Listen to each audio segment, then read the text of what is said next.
क्या आपको कभी ऐसा फील हुआ है कि आप अपनी जिंदगी का सबसे इंपॉर्टेंट फेज जी रहे हो, लेकिन सब कुछ धीरे धीरे हाथ से निकलता जा रहा है? 11वीं कक्षा की शुरुआत होते ही सिलेबस भारी लगने लगता है, दोस्त दूर होने लगते हैं और अपेक्षाएं आसमान छूने लगती हैं। ऐसा लगता है जैसे खुद को प्रूव करना है, लेकिन समझ नहीं आता कैसे। अगर आपके मन में भी यही भ्रम है, यही डर है, तो भाई ये वीडियो आपके लिए ही है। आज हम बात करेंगे उस किताब की जो हजारों स्टूडेंट्स के लिए एक टर्निंग पॉइंट बन चुकी है, अनबार्बाड बाय शोभित भैया। शोभित भैया ने यह किताब अपने पर्सनल एक्सपीरियंस से लिखी है, कोटा की hustle, pressure of competitive exams और उन इमोशनल ब्रेकडाउन से लड़ते हुए जो हर सीरियस स्टूडेंट महसूस करता है। लेकिन यह किताब सिर्फ स्ट्रगल की बात नहीं करती, यह आपको सोल्यूशन देती है, कैसे डिस्ट्रैक्शंस से बाहर निकला जाए, कैसे डिसिप्लिन लाया जाए और सबसे बड़ी बात, कैसे खुद पर भरोसा किया जाए। ये सब कुछ इस किताब में है और हम आज इसे तोड़ तोड़ के आसान भाषा में समझेंगे। हर चैप्टर एक नए थॉट के साथ आता है, कभी मोटिवेशन देता है, कभी सही डायरेक्शन दिखाता है। तो अगर आप भी चाहते हो कि आपकी स्कूल लाइफ सिर्फ सर्वाइवल ना हो बल्कि एक सक्सेस स्टोरी बने, तो इस वीडियो को एंड तक जरूर देखना। चलो फिर शुरू करते हैं अनबार्बाड का सफर, आपके और हमारे साथ। तो शुरुआत होती है शोभित भैया के क्लास 10वीं के रिजल्ट से। 3 जून 2017 को शोभित भैया के क्लास 10वीं का रिजल्ट निकलता है। अब जैसा हर बच्चे को क्लास 10वीं के रिजल्ट देखने की काफी जल्दी होती है, लेकिन थोड़ा डर भी लगता है, उसी तरह शोभित भैया को भी लग रहा था। हमेशा की तरह वेबसाइट क्रैश कर रही थी। वह बताते हैं कि कोटा के हॉस्टल में किसी के पास स्मार्टफोन नहीं हुआ करते थे, इसलिए सभी अपने बटन वाले फोन से अपने पेरेंट्स को कॉल करके रिजल्ट पूछ रहे थे। 10 से 12 बज गए, लेकिन रिजल्ट नहीं आया। सभी ने खाना खाने की शुरुआत की, लेकिन जैसे ही वह खाने के लिए गए, अचानक से किसी ने चिल्लाया, 10वीं CGPA, और बच्चे भी चिल्लाने लगे। 10वीं CGPA मम्मी मिठाई भेज रही है। लेकिन शोभित भैया के घर से कोई कॉल नहीं आया। सब काफी खुश थे और ऐसा लग ही नहीं रहा था कि वह लोग हॉस्टल में है, ऐसा लग रहा था कि वह लोग किसी किटी पार्टी में है। शोभित भैया को लग रहा था कि उन्होंने काफी कम स्कोर किया है, इसलिए उनके पेरेंट्स ने उन्हें कॉल नहीं किया। थोड़ी देर बाद उनके पापा ने कॉल किया, खुशी से उनको शाबाशी दी कि उन्होंने 10वीं CGPA स्कोर किया है। उनकी मम्मी बोली, सी माता रानी अपनी कृपा तुझ पे हमेशा बनाए रखें। पता है सब बोल रहे हैं कि आप तो बेटे की IIT बॉम्बे CS पक्की समझो। शोभित भैया को काफी खुशी हुई और वह खुशी से नाचने लगे। 2 बजे वह अपनी साइकिल से खुशी खुशी कोचिंग गए और कोचिंग में पहली बार फर्स्ट बेंच पर बैठे। उनके दोस्त काफी शॉक्ड हो गए। उनके टीचर ने उनके रिजल्ट के बारे में शुरुआत में कुछ नहीं पूछा, लेकिन जब सब रिजल्ट के बारे में बोलने लगे तो उनके सर ने उन लड़कों को खड़ा करवाया जिनके 10वां CGPA आए हैं। शोभित भैया खुशी खुशी खड़े हुए, उन्हें ऐसा लग रहा था कि वह किसी पैरेलल वर्ल्ड में चले गए हो। लेकिन अचानक उन्होंने देखा कि पूरी की पूरी क्लास खड़ी थी, क्योंकि क्लास के सभी बच्चों के 10वीं CGPA आए हैं। अगर आपको नहीं पता कि 10वीं CGPA का मतलब क्या होता है, तो इसका मतलब होता है 95%। उनकी टीचर ने उनको शाबाशी दी और बैठ जाने को कहा। सभी के चेहरे उदास थे। उनके सर ने कहा, देखो बच्चों, मैं तुम्हें चने के झाड़ पर नहीं चढ़ाना चाहता और ना ही डिस्करेज करना चाहता हूं, बट रियलिटी यह है कि 10वीं के मार्क्स से यह 0.1% भी डिसाइड नहीं होता कि आपका IIT NIT में सिलेक्शन होगा या नहीं। उनके सर ने बताया कि कोटा में हर दूसरे बच्चे के 10वां CGPA आते हैं और वह अपने आप को टीचर से बढ़कर समझने लगता है। उसके बाद क्लास में उस सर की चुगली चालू होने लगी। मैथ की क्लास खत्म होते ही केमिस्ट्री की क्लास शुरुआत हुई। केमिस्ट्री के सर मैथ वाले सर से बिल्कुल ऑपोजिट थे। उन्होंने सबको शाबाशी दी। थोड़ी ही देर में वह उनके फेवरेट टीचर बन गए। 11वीं जून 2017 उनके रिजल्ट को लगभग 1 सप्ताह बीत चुके थे। कोचिंग के HOD ने उन्हें दीवार पर गोल्डन पॉइंट्स यानी मोटिवेशनल लाइंस चिपकाने को कही और कहा कि जो भी तुम्हारा पढ़ने का मन नहीं कर तो इन लाइंस को पढ़ लेना। लेकिन शोभित भैया इन सब बातों पर विश्वास नहीं करते थे और जो उनके कोचिंग के HOD ने कहा, उन्होंने उसका उल्टा किया। शोभित भाई अपने बुक में बताते हैं कि उन्हें ऐसा बिल्कुल नहीं करना चाहिए था। उनके मैथ वाले सर की बातें भले ही थोड़ी टफ थी, लेकिन चने के झाड़ पर चढ़ने से तो बेहतर ही थी। उनके पेरेंट्स सोचते थे अब तो IIT निकाल ही लेगा, और इसी तरह शोभित भैया और सब कोई बर्बाद हो जाते हैं। और अगर तुम भी इस बर्बादी के पॉइंट पर आ जाते हो तो तुम्हें इस बुक को पूरा पढ़ना चाहिए। चैप्टर 1, 1 से 10 की क्लास वर्सेस 11वीं क्लास। इस चैप्टर में शोभित भैया बताते हैं कि उनका टॉपर दोस्त 11वीं की हाफ ईयरली एग्जामिनेशन में फिजिक्स वाले सब्जेक्ट में फेल हो गया। वो यह सुनकर शॉक्ड हो गए क्योंकि बैक बेंचर्स के लिए तो ये आम बात थी, लेकिन टॉपर कैसे फेल हो गए? उनकी क्लास में सभी के साथ ऐसा ही हो रहा था कि वह लोग मार्जिन मार्क्स से पास हो रहे थे। ऐसा नहीं था कि वह लोग पढ़ाई नहीं कर रहे थे, वह लोग 10वीं जितना ही पढ़ाई कर रहे थे, और यही उनकी सबसे बड़ी गलती थी। वह लोग 10वीं की तरह ही 11वीं में भी नोट्स कॉपी करना, रट्टा मारना जैसी हरकतें कर रहे थे। 11वीं क्लास में 10वीं के मुकाबले ज्यादा सिलेबस होता है, और यही कारण है कि 10वीं ने तुम महत्वपूर्ण विषय पढ़कर अच्छा स्कोर कर सकते हो, लेकिन अगर यही चीज तुम 11वीं में करते हो तो तुम भी बर्बादी के लिए तैयार रहना। 11वीं के पहले महीने में इतना पढ़ना पड़ता है जितना तुमने क्लास 10वीं के पूरे साल नहीं पढ़ा होगा। स्टूडेंट्स यही गलती करते हैं कि वह 11वीं को 10वें जितना ही आसान समझते हैं। शोभित भैया इस प्रॉब्लम का एक सोल्यूशन देते हैं कि हमें 10वें की तरह रट्टा मारने की बजाय कॉन्सेप्ट क्लैरिटी पर फोकस करना चाहिए। चैप्टर 2, शाहरुख खान यानी कि टीसीएस सर इस चैप्टर में शोभित भैया बताते हैं कि उनका 2 चीजों पर कंट्रोल नहीं था। पहला, नोट्स। शोभित भैया पहले 3 महीने अपने फ्रेंड के नोट्स कॉपी किया करते थे। दूसरा, रिवीजन। शोभित भैया और रिवीजन के बीच का रिश्ता 0 है। बिना गुड नोट्स के रिवीजन करना नामुमकिन है। इसके बाद उनके कोचिंग में कुछ ऐसा हुआ जिसने उन्हें डिप्रेशन में धकेल दिया। उनके पूर परफॉर्मेंस के कारण उनके कोचिंग के सबसे लोएस्ट बैच में डाल दिया गया। उनके लोएस्ट बैच में 2 तरह के बच्चे थे, एक जिनका पढ़ाई से कोई नाता नहीं था और एक जिनके लिए पढ़ाई उनकी जिंदगी थी। शोभित भैया दूसरी कैटेगरी से थे, लेकिन अचानक एंट्री होती है टीसीएस सर की, जिनको इस चैप्टर में शाहरुख खान कहा गया है। टीसीएस सर क्लास में एंट्री लेते हैं और सभी बच्चों के अंदर अपनी बातों से ही एनर्जी भर देते हैं। कुछ ही देर में वो बच्चों को इतने फॉर्मूलस लिखा देते हैं कि उनके हाथ दर्द देने लगते हैं। उसके बाद उनके सर उनकी आंखें बंद कराकर अपने मुंह से बोल बोलकर रिवीजन करवाते हैं।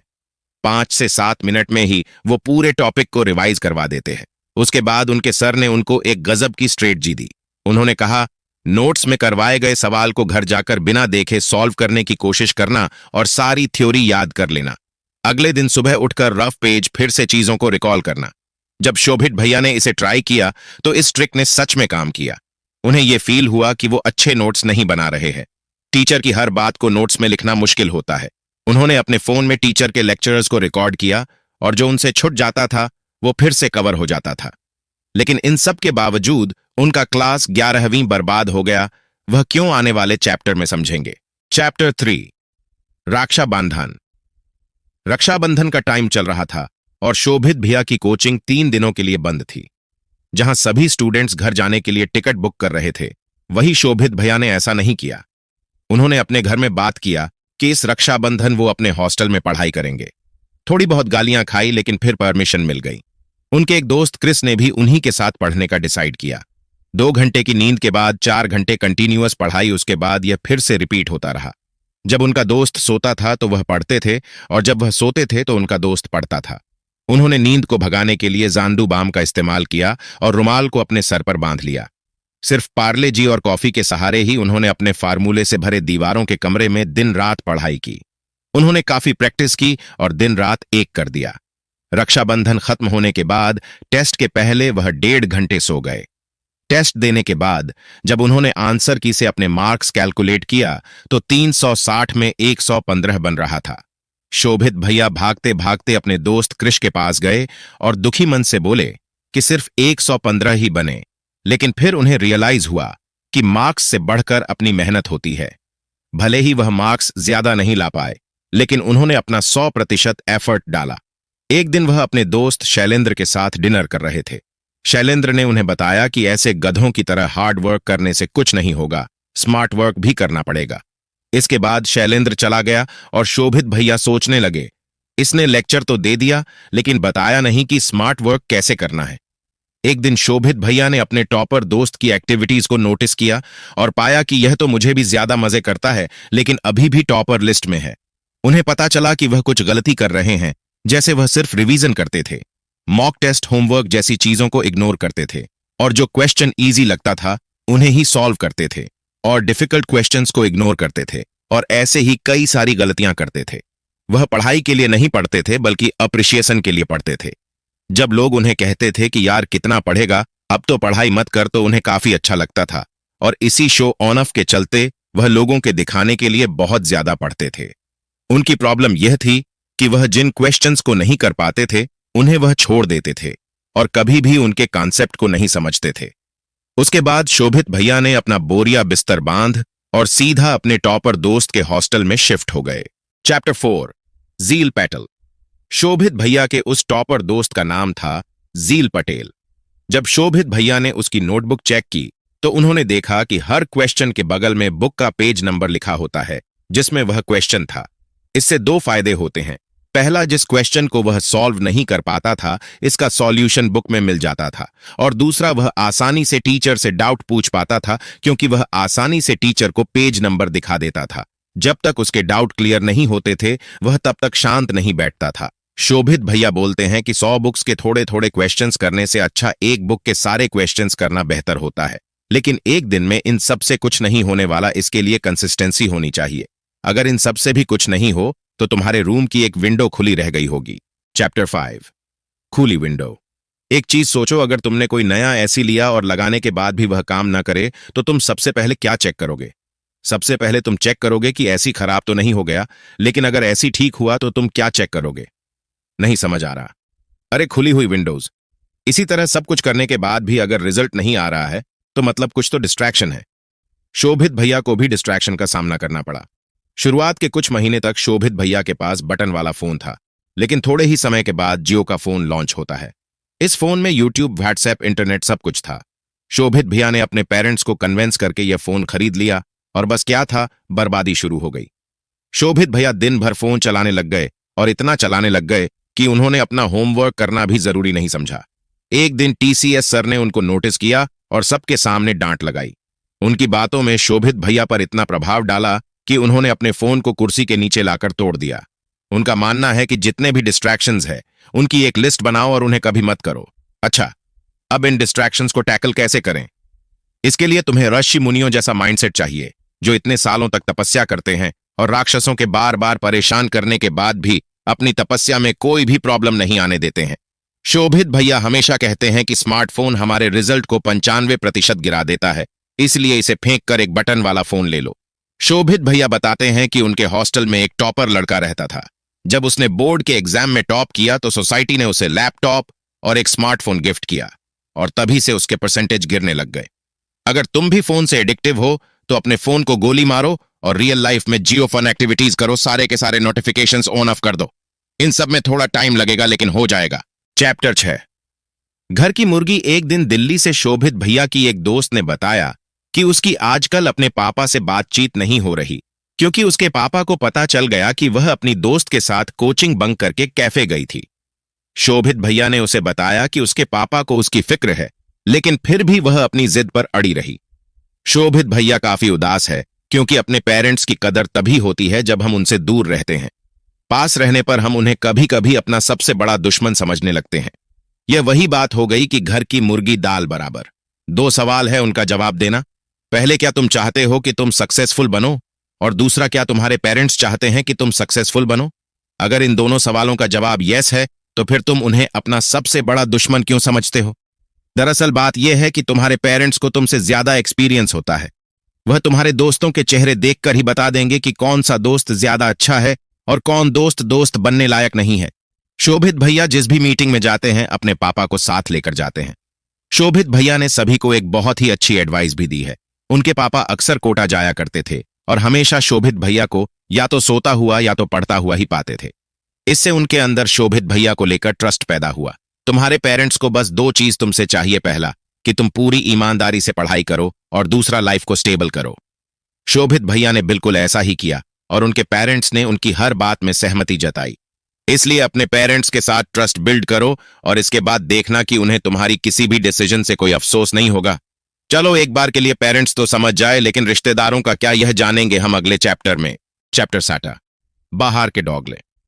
जब भी शोभित भैया के पापा से कोई पूछता था कि शोभित आजकल क्या कर रहा है तो उनके पापा बोलते थे कि ये लड़का हाथ से निकल गया है। मैंने तो आईआईटी पढ़ने भेजा था, ये तो वीडियो बनाने लग गया। मैंने भी बोल दिया जो करना है करो। ऐसा नहीं है कि शोभित भैया के पापा उनसे खुश नहीं है। वो बहुत खुश है, लेकिन फिर वो ऐसा क्यों बोलते हैं? जब कोई रिश्तेदार आपसे पूछता है कि पढ़ाई कैसी चल रही है और आप बोलते हो कि अच्छी चल रही है, तो ऐसा नहीं है कि वह खुश होते हैं, वह अंदर ही अंदर जल रहे होते हैं। आपको लगता होगा कि नहीं, ऐसा नहीं होता है, लेकिन इस दुनिया की रियलिटी कुछ और ही है। इसीलिए शोभित भैया ने अपने दोस्तों को यह नहीं बताया कि वह कोटा जा रहे हैं और कह दिया कि नानी के घर जा रहे हैं पढ़ने के लिए। रिलेटिव्स के ताने ही कोटा में सुसाइड जैसी इंसिडेंट्स के लिए जिम्मेदार है। रिश्तेदारों के तानों के कारण बच्चों के अंदर मोटिवेशन की कमी हो जाती है और वह समझते हैं कि उनके अंदर कोई काबिलियत नहीं है। यही कारण है कि शोभित भैया के पापा ऐसा बोलते थे। एक बात याद रखना, तुम्हारे पेरेंट्स के अलावा पूरी दुनिया दोगले हैं। ऐसा इसलिए क्योंकि कभी वह यह बोलते हैं कि मैं तो कहाँ ही था कि यह कुछ नहीं कर पाएगा, और करने के बाद यह बोलते हैं कि मैं तो कहाँ ही था, यह तो बहुत कुछ कर लेगा। इसलिए ऐसा कहने वाले लोगों को शोभित भैया दोगले कहते हैं। अब सभी चैप्टर खत्म होते हैं और हॉल की शुरुआत होती है। लेकिन यह हॉल क्या है? शोभित भैया बताते हैं कि वह जॉइंट फैमिली में रहते थे। उनके ताऊ और ताई के लिए एक रूम, चाचा चाची के लिए एक रूम और मम्मी पापा के लिए एक रूम था। सभी छोटे बच्चे शोभित भैया और उनके अनमैरिड अंकल हॉल में सोया करते थे। एक दिन शोभित भैया के चाचा ने उनको जूते के जोड़े गिफ्ट में दिए। शोभित भैया ने जूते के कार्डबोर्ड को लेकर उससे घर बनाना चालू किया। उन्होंने सभी के लिए रूम बनाए और उनमें पुराने पेन्स को डाल दिया। एक ताऊ और ताई का रूम, एक चाचा चाची का, और इसी तरह सबका रूम बनाया। जब सभी रूम भर गए तो बाकी बचे हुए लोगों के लिए हॉल में जगह बना दी। इसी तरह जो जो टॉपिक्स बच गए उनके लिए हॉल बनाया गया। मतलब जो जो टॉपिक्स चैप्टर में कवर नहीं हुए उन्हें हॉल में कवर किया जाएगा। हॉल ए टेस्ट्स। कोटा में शोभित भैया के टीचर्स ने उन्हें एक बहुत ही बढ़िया एडवाइस दी कि कभी भी अपने टेस्ट्स के लिए रिवाइज मत करो। 10वीं में तो हम टेस्ट के एक रात पहले ही रिवाइज करते लेते थे, लेकिन 11वीं में इतना सिलेबस होता है कि एक रात पहले रिवाइज करना बहुत ज्यादा मुश्किल है। और अगर किसी तरह तुमने यह कर भी लिया तो तुम थकान के कारण सारी बातें भूल जाओगे। इसलिए शोभित भैया कहते हैं कभी भी टेस्ट के पहले मत पढ़ना। वह बताते हैं कि सरप्राइज टेस्ट बहुत ही अच्छा होता है क्योंकि उससे पता चलता है कि तुम कॉन्सेप्ट को कितनी देर तक याद रख पाते हो। इसके बाद भैया बहुत सारे क्वेश्चंस के आंसर देते हैं जो स्टूडेंट उनसे अक्सर पूछते हैं। पहला सवाल, टेस्ट की एनालिसिस करने का सबसे बेस्ट तरीका क्या है? शोभित भैया बोलते हैं कि टेस्ट की एनालिसिस करना एक बहुत ही अच्छी हैबिट है। सबसे पहले एक डायरी लो और ऊपर में हेडिंग डालो टेस्ट एनालिसिस। तुम्हारे पास 2 कैटेगरी होगी। पहले कैटेगरी में उन क्वेश्चंस को डालो जिन्होंने तुम्हें +4 मार्क्स दिए हैं, और दूसरी कैटेगरी में उन क्वेश्चंस को डालो जिन्होंने तुम्हें A दिया है। जिन क्वेश्चंस ने तुम्हें +4 दिए हैं उनकी एनालिसिस करने की कोई जरूरत नहीं है क्योंकि उन टॉपिक्स पर तुम्हारी अच्छी पकड़ है। अब जिन टॉपिक्स ने तुम्हें -1 दिया है उनको 2 कॉलम्स में डिवाइड कर दो। पहले कॉलम में उन क्वेश्चंस को लिखो जिनको तुमने अटेम्प्ट किया लेकिन गलत हो गया, और दूसरे कॉलम में उन क्वेश्चंस को लिखो जिनको तुमने अटेम्प्ट ही नहीं किया। अब तुम्हें क्या करना है कि जिन क्वेश्चंस को तुमने अटेम्प्ट किया और आंसर नहीं निकला, उसके बगल में वह सारे कारण लिखो जिसके कारण आंसर गलत हुआ। एक बार कारण पता करने के बाद फिर से उन क्वेश्चंस को सॉल्व करो। अगर तुम सॉल्व कर पाते हो तो अच्छी बात है, लेकिन अगर तुम सॉल्व नहीं कर पाते हो तो उस टॉपिक को फिर से ध्यान से समझो और फिर से सॉल्व करने की कोशिश करो। अगर तुम सॉल्व कर लेते हो तो अच्छी बात है, और अगर नहीं कर पाते हो तो फिर से इस प्रोसेस को रिपीट करो। अब दूसरे कॉलम में आते हैं जिसमें वह सवाल है जो तुमने अटेम्प्ट नहीं किया। इस कॉलम को तुम्हें इग्नोर नहीं करना है, ध्यान रखना। इस कॉलम को तुम्हें अगले टेस्ट के पहले पूरा रिवाइज कर लेना है, और अगर टाइम ज्यादा हो तो उसे सॉल्व करने की भी कोशिश करनी है। दूसरा सवाल, एग्जाम और टेस्ट को सॉल्व करने की सबसे बेस्ट स्ट्रेटजी क्या है? शोभित भैया बताते हैं कि सबसे पहले तुम्हें क्वेश्चन के इंस्ट्रक्शन को पढ़ना है। उसके बाद पेपर को 3 राउंड्स में बांट देना है। सबसे पहले राउंड में तुम्हें सबसे इजी क्वेश्चंस को रखना है जिससे तुम्हारे अंदर कॉन्फिडेंस बूस्ट हो। उसके बाद दूसरे राउंड में तुम्हें उन क्वेश्चंस को रखना है जो थोड़े हार्ड है, और इसके बाद तीसरे राउंड में तुम्हें उन क्वेश्चंस को रखना है जो बहुत टफ है और कैलकुलेटिव है। तीसरा सवाल, क्या एग्जाम में तुक्के मारना सही है? देखो, यह तो तुम्हारे क्वेश्चन पेपर पर डिपेंड करता है। अगर तुम्हारे क्वेश्चन पेपर में नेगेटिव मार्किंग है तो फिर तुम्हें तुक्के नहीं मारना चाहिए जब तक तुम्हें उस क्वेश्चन में 100% भरोसा ना हो कि इसका आंसर मुझे आता है, क्योंकि नेगेटिव मार्किंग के कारण तुम्हारे मार्क्स नीचे गिर सकते हैं। लेकिन अगर तुम्हारे पेपर में नेगेटिव मार्किंग नहीं है तब तुम तुक्के मार सकते हो। चौथा सवाल, टेस्ट के बाद काफी डिमोटिवेटेड फील होता है, बहुत ही ज्यादा स्ट्रेस होता है। इस प्रॉब्लम को कैसे सॉल्व करें? इसके लिए शोभित भैया यह बताते हैं कि जब भी उन्हें ऐसा फील होता है तो वह अपने मम्मी पापा, किसी दोस्त या उनके फेवरेट टीचर से थोड़ी सी बातें कर लिया करते हैं। उनकी बातों से इन्हें बहुत ही अच्छा फील होता है। हाँ, मानता हूं कि इससे एग्जाम में उनके मार्क्स नहीं पड़ते, लेकिन फिर भी यह उन्हें बाकी बच्चों से अलग बनाता है। पांचवा सवाल, कुछ बच्चे चीटिंग करके अच्छे बैच में प्रमोट हो जाते हैं और बाकी बच्चों को नुकसान होता है। इस सिचुएशन में क्या करें? शोभित भैया बताते हैं कि उनके बैच में एक शुभम नाम का लड़का था जो पढ़ाई में तो कमजोर था, लेकिन अपने पीछे वाले टॉपर दोस्त की कॉपी करके अच्छे बैच में प्रमोट हो गया। लेकिन अगले ही हफ्ते शुभम को यह एहसास हुआ कि वह इस बैच के लिए सूटेबल नहीं है, क्योंकि उस बैच के बच्चे शुभम से 1000 गुना ज्यादा तेज थे। उसके बाद क्या होना था, शुभम को काफी ज्यादा स्ट्रेस होने लगा और उसकी लो परफॉर्मेंस के कारण उसे उस बैच से निकाल दिया गया। हॉल बी, नींद। नींद स्टूडेंट्स की सबसे बड़ी प्रॉब्लम्स में से एक है। इस चैप्टर में शोभित भैया तुम्हारी नींद से जुड़े सभी सवालों के जवाब देंगे। चैप्टर 3 में हमने बात किया था कि कैसे शोभित भैया और उसके दोस्त कृष्ण ने मिलकर 2 घंटे की नींद से ही रक्षाबंधन के समय टेस्ट की तैयारी की थी। उसके बाद भी उन्होंने काफी सारे एक्सपेरिमेंट किए अपनी नींद पर, जैसे अलार्म को दूर रखकर सोना और झंडू बाम लगाना। लेकिन इन सब से उन्हें कोई फायदा नहीं मिला, उल्टा उनकी हेल्थ पर असर होने लगा। इतने सारे एक्सपेरिमेंट्स के बाद उन्हें एक कंक्लूजन मिला कि या तो सुबह जल्दी उठना होगा या तो देर रात तक पढ़ना होगा। अगर सुबह जल्दी उठना तुम्हें अच्छा लगता है तो सिंपल सा 10 बजे सोकर 5 बजे उठ जाओ। लेकिन अगर रात को पढ़ना ज्यादा अच्छा लगता है तो 2 बजे तक पढ़ो और उसके बाद 9 बजे उठना। इसके बाद शोभित भैया काफी सारे क्वेश्चंस के जवाब देते हैं जो अक्सर स्टूडेंट्स उनसे पूछते हैं। पहला सवाल, बच्चे 10 से 12 घंटा डेली पढ़ना चाहते हैं, जिसके लिए उनको 7 से 8 घंटे की नींद को और भी कम करना है, तो उन्हें क्या करना चाहिए? देखो, 7 से 8 घंटे की नींद सबको चाहिए, तुम्हें इसे कम नहीं करना चाहिए, वरना यह तुम्हारी हेल्थ को अफेक्ट कर सकता है। अगर तुम्हें 10 से 12 घंटा पढ़ना ही है तो तुम डिस्ट्रैक्शंस को हटाओ, यानी कि खुली विंडो को बंद करो। दूसरा सवाल, क्या दोपहर में पावर नैप लेने से हमारी स्टडी पर कोई असर पड़ेगा? बिल्कुल असर पड़ेगा, लेकिन खराब असर नहीं पड़ेगा, अच्छा असर पड़ेगा, क्योंकि जब तुम दोपहर में पावर नैप लेते हो तो यह तुम्हारे स्ट्रेस और एंजाइटी को खत्म कर देता है। लंच के बाद 45 से 60 मिनट का पावर नैप लेने से तुम्हारी स्टडी इंप्रूव होगी। तीसरा सवाल, स्टूडेंट पूछते हैं कि उनकी क्या डाइट होनी चाहिए अगर वह किसी कॉम्पिटिटिव एग्जाम की तैयारी करते हैं। देखो, शोभित भैया तो अपनी जर्नी में कॉफी और बिस्किट से ही काम चलाते थे, लेकिन इसके कारण वह अच्छे से पढ़ नहीं पाते थे और उनकी हेल्थ पर असर पड़ता था। शोभित भैया बताते हैं कि बिस्किट और कॉफी के बजाय एक स्टूडेंट को फ्रूट्स और वेजिटेबल्स, मिल्क, पनीर जैसी चीजें खानी चाहिए। इसके अलावा तुम्हें डिनर और लंच में ज्यादा हैवी मील को अवॉइड करना है। इससे ज्यादा एनर्जी वेस्ट होती है और तुम्हें नींद आने लगती है। और कोशिश करो कि तुम बेड पर ना पढ़ो, बल्कि टेबल चेयर पर पढ़ो और पोमोडोरो टेक्निक जैसी टेक्निक्स का यूज करो और बीच बीच में ब्रेक लेकर गाना सुनो, नाचो, इससे तुम अच्छा फील करोगे। इसके साथ साथ हमेशा अपने आप को हाइड्रेटेड रखो। हॉल सी, स्ट्रीम सिलेक्शन। रात को 3 बजे शोभित भैया को अपने दोस्त नीरज के कमरे से कुछ आवाजें सुनाई देती हैं। वह अपने दोस्त के साथ उसके कमरे में जाते हैं और देखकर चौंक जाते हैं कि नीरज रो रहा था। जब वह लोग नीरज से पूछते हैं तो नीरज बताता है कि उसका मैथ में कोई इंटरेस्ट नहीं था, लेकिन उसके पापा ने जबरदस्ती उसे साइंस स्ट्रीम दिला दिया। नीरज को डर लग रहा था कि कहीं उसके रिश्तेदार ताने तो नहीं मारेंगे। यही सेम प्रॉब्लम तुम्हारे साथ भी हो सकती है। अगर तुमने स्ट्रीम सिलेक्शन में कोई भी गलती की तो यह तुम्हारे फ्यूचर को खराब कर सकता है। हमारे आसपास सब कोई अलग अलग एडवाइस देता है। कोई कहता है कॉमर्स ले लो, कोई कहता है साइंस ले लो, कोई कहता है आर्ट्स ले लो, लेकिन एक चीज याद रखो, लोगों की बातों में आकर कभी भी स्ट्रीम सिलेक्शन नहीं करना चाहिए। तो स्ट्रीम सिलेक्शन करें कैसे? सपोज तुम कंफ्यूज हो कि आर्ट्स ले या साइंस, कोई कहता है साइंस ले लो, कोई कहता है आर्ट्स ले लो, तो इस सिचुएशन में तुम क्या करोगे? तुम सिक्का उछाल सकते हो। शुरुआत में तुम्हें यह अजीब लग रहा होगा कि इतने बड़े डिसीजन को एक सिक्के से कैसे लें, लेकिन मैं बता दूं, यही सबसे बेस्ट तरीका है। जब तुम सिक्का उछालते हो तो तुम्हारे मन में आता है कि काश हेड्स आए ताकि मैं आर्ट्स ले लूं। सिक्का उछलते वक्त जिस साइड के लिए तुम प्रार्थना करते हो कि यही आए वही लो। अब तुम्हारे स्ट्रीम सिलेक्शन से रिलेटेड सारे डाउट क्लियर हो गए होंगे।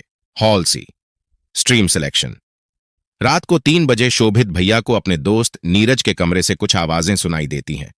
वह अपने दोस्त के साथ उसके कमरे में जाते हैं और देखकर चौंक जाते हैं कि नीरज रो रहा था। जब वह लोग नीरज से पूछते हैं तो नीरज बताता है कि उसका मैथ में कोई इंटरेस्ट नहीं था, लेकिन उसके पापा ने जबरदस्ती उसे साइंस स्ट्रीम दिला दिया। नीरज को डर लग रहा था कि कहीं उसके रिश्तेदार ताने तो नहीं मारेंगे। यही सेम प्रॉब्लम तुम्हारे साथ भी हो सकती है। अगर तुमने स्ट्रीम सिलेक्शन में कोई भी गलती की तो यह तुम्हारे फ्यूचर को खराब कर सकता है। हमारे आसपास सब कोई अलग अलग एडवाइस देता है। कोई कहता है कॉमर्स ले लो, कोई कहता है साइंस ले लो, कोई कहता है आर्ट्स ले लो, लेकिन एक चीज याद रखो, लोगों की बातों में आकर कभी भी स्ट्रीम सिलेक्शन नहीं करना चाहिए। तो स्ट्रीम सिलेक्शन करें कैसे? सपोज तुम कंफ्यूज हो कि आर्ट्स ले या साइंस। कोई कहता है साइंस ले लो, कोई कहता है आर्ट्स ले लो। तो इस सिचुएशन में तुम क्या करोगे? तुम सिक्का उछाल सकते हो। शुरुआत में तुम्हें यह अजीब लग रहा होगा कि इतने बड़े डिसीजन को एक सिक्के से कैसे लें, लेकिन मैं बता दूं, यही सबसे बेस्ट तरीका है। जब तुम सिक्का उछालते हो तो तुम्हारे मन में आता है कि काश हेड्स आए ताकि मैं आर्ट्स ले लूं। सिक्का उछलते वक्त जिस साइड के लिए तुम प्रार्थना करते हो कि यही आए वही लो। अब तुम्हारे स्ट्रीम सिलेक्शन से रिलेटेड सारे डाउट क्लियर हो गए होंगे। Hall D, relationships. रिलेशनशिप के बारे में सबका अलग अलग कहना है।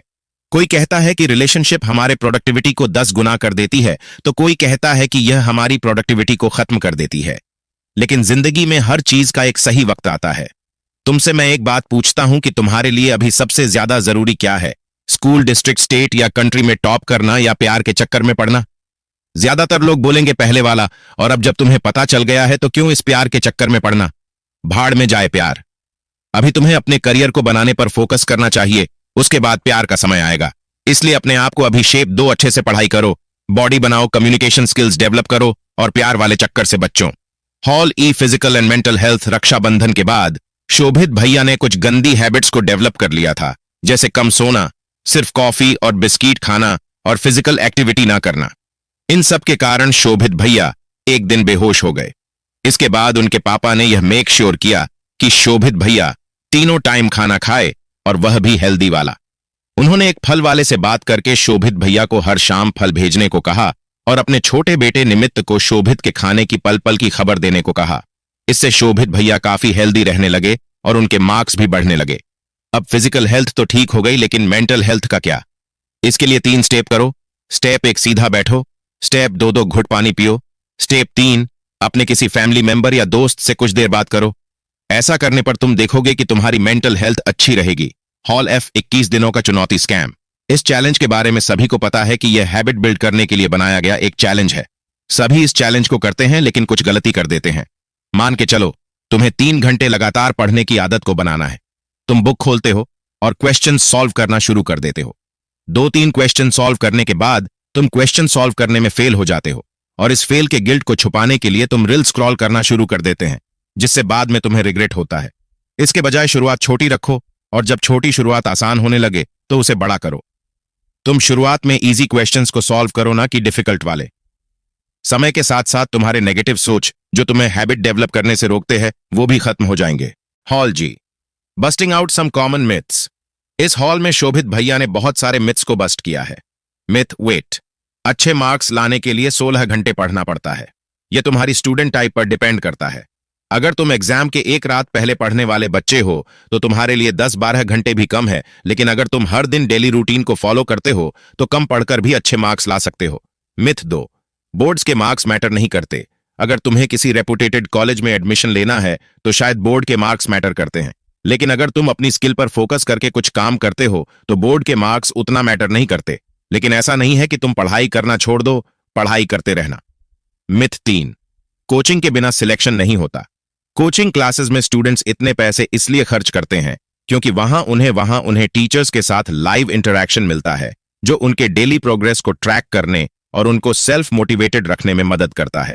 यह लाइव इंटरेक्शन उनके फोकस और कंसंट्रेशन को बरकरार रखने में मदद करता है। ऐसा एक्सपीरियंस ना तो यूट्यूब से मिलता है और ना ही गूगल से। मिथ 4, टॉपर्स हमेशा टाइम टेबल फॉलो करते हैं। ऐसा टाइम टेबल सबने बनाया होता है कि 6 बजे उठो, 6:30 से 8:30 तक 2 घंटे पढ़ाई करो, लेकिन यह दुनिया का सबसे बकवास टाइम टेबल है। टॉपर्स इसके जगह पर टास्क लिस्ट बनाते हैं कि कौन कौन सा काम करना है और किस काम को ज्यादा प्रायोरिटी देनी है, और वह उस काम को एक एक करके खत्म करते हैं। मिथ 5, सोशल मीडिया हमारे लिए कितना खराब है। देखो, सोशल मीडिया इतना खराब है जितना आईपीएल में आरसीबी का लक। यह थी इस बुक की पूरी समरी। इस समरी में बुक के सारे पॉइंट्स को कर किया गया है। अगर तुम्हें यह वीडियो पसंद आई तो इस वीडियो को लाइक और चैनल को सब्सक्राइब जरूर करना। मिलते हैं अगली वीडियो में।